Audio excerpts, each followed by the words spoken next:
Hello everybody, and once again welcome back to How to Guide YouTube channel. Today in this video I'm going to show you how you can make live TikTok on PC, so make sure you follow my step in the end.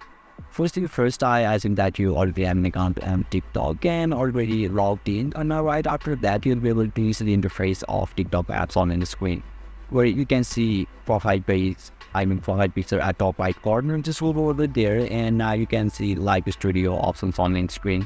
Just tap on it or click over there and you will be redirected to the another section where you simply need to download this application, which is TikTok Live Studio. And once you download and open it, you will be able to see the interface on the screen.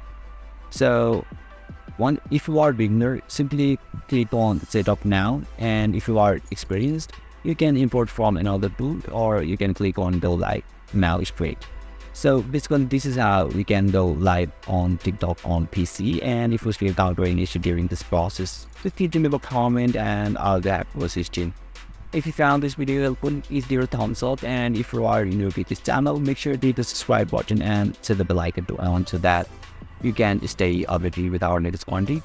Thank you for watching, and I'll see you next time.